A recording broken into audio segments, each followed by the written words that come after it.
Another Russian military provocation sends NATO jets scrambling, and top-ranking officials are vowing to beef up security along the Russian border as a result. Fox's Jonathan Hunt has more tonight from London. NATO scrambled jets once again to deal with another Russian provocation. This time it was in Estonia. 3 Russian MiG-31 fighters crossed the border and violated Estonian airspace for at least 12 minutes on Friday. Italian F-35 jets responded and the Russians flew back over their border. Putin attacked NATO, and this is a fact, so we need to face that. So I do hope that President Trump as well understands that. The incident came just over a week after NATO planes shot down Russian drones over Poland, and Romania reported an airspace violation by Russian MiGs. European allies now standing behind Estonia. These are not the actions of someone who wants peace. We need to keep strengthening the whole of EU's eastern border. A big part of that is a new NATO operation aimed at stopping the Russians from crossing the border again. NATO launched Eastern Sentry, a multi-domain activity designed to strengthen our eastern flank.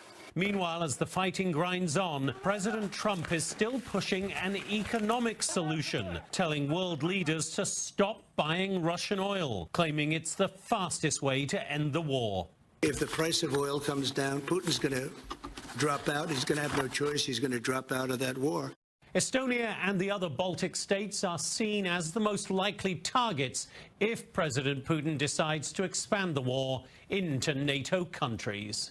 In London, Jonathan Hunt, Fox 4 News. In a couple of days, twice, because of course you are sending a signal to Russia, a signal of nervousness, maybe, and this will be listened like this in Russia, of course.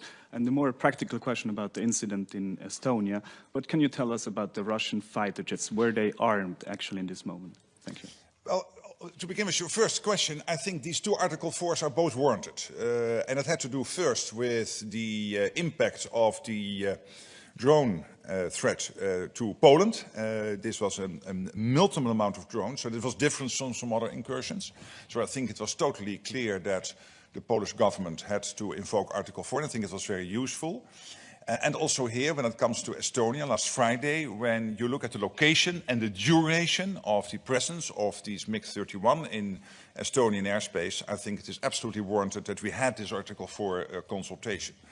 But let me also make very clear that our Supreme Allied Commander has all the authorities he needs, that this alliance has all the capabilities it needs to, whenever the Russians, whether it is intentional or not, but blatantly, be it incompetence, but at least being reckless and being irresponsible, try to invade Allied airspace, NATO airspace, then we will react.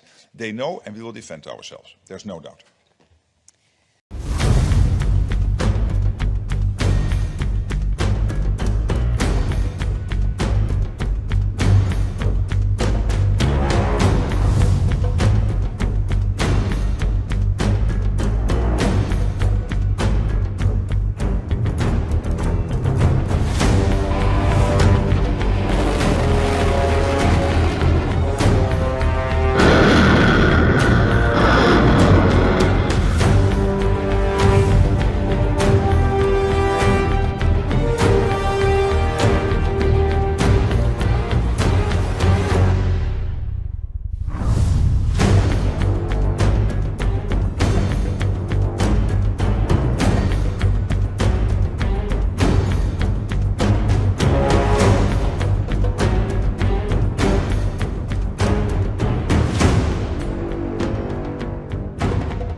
остаться на парковке. Если газ сейчас газ как начнет взрываться, тут сейчас огонь.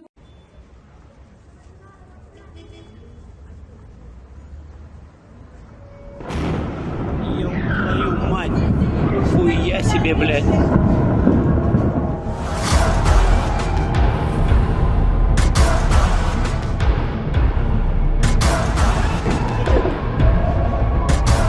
Сейчас въебет, по-моему, блядь.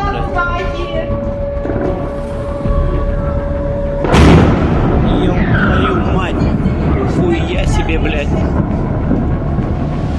Вот это въебало. Отлично. Слава Богу, что там. Сердце. Боже.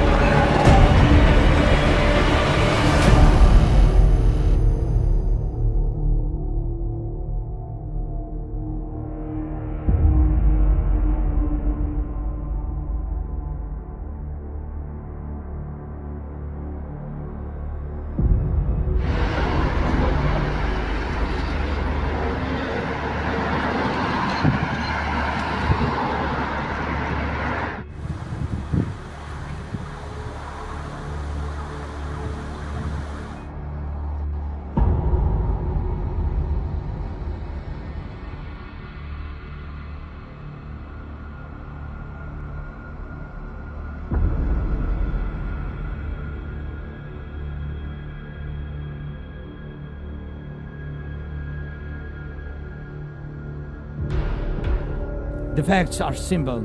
Stopping this war now, and with it, the global arms race, is cheaper than building underground kindergartens or massive bunkers for critical infrastructure later. Stopping Putin now is cheaper than trying to protect every port and every ship from terrorists with sea drones. Stopping Russia now is cheaper than wondering who will be the first to create a simple drone carrying a nuclear warhead.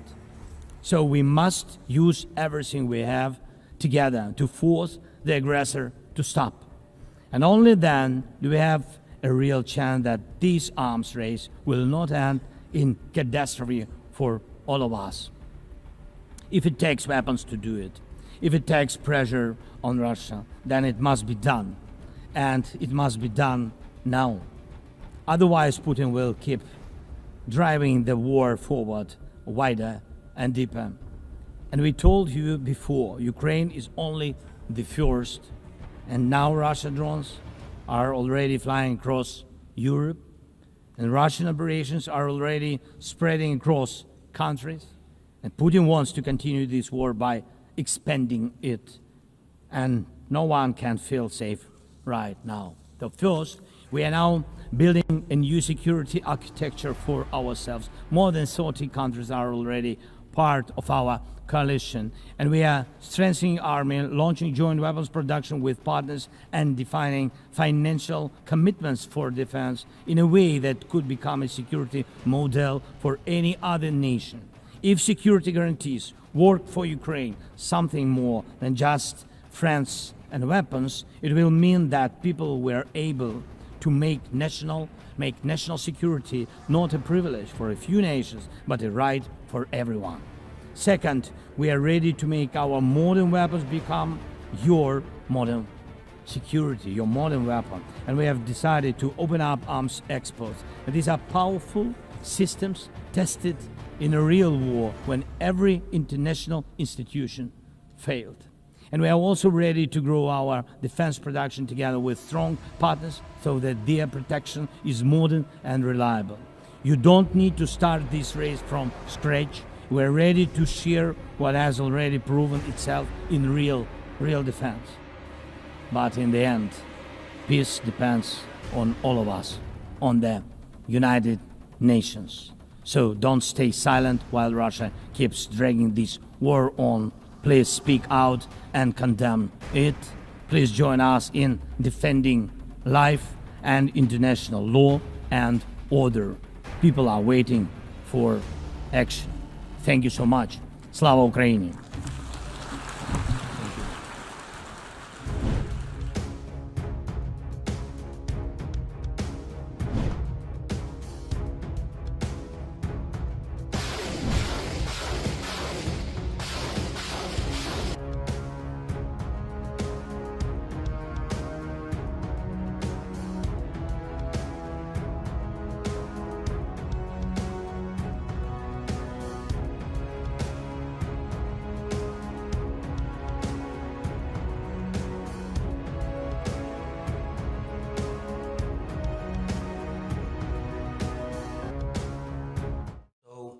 if what would you tell somebody who works at the Kremlin today? Would you tell him to make sure he knows where the nearest bomb shelter is? First of all, they have to know where their bomb shelters are. If they will not stop the war, they will need it in any case. If we will finish war with Russians, yes, I'm ready not to go, because it's not my goal, elections. I wanted very much in a very difficult period of time, be with my country, help my country. Yes, that's it, what I wanted always. My goal is to finish the war. Our people, for today, they hate Russians because they began the war and they killed us. But all our people understand that we don't need to attack civilians.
To ensure peace, we must prepare for war.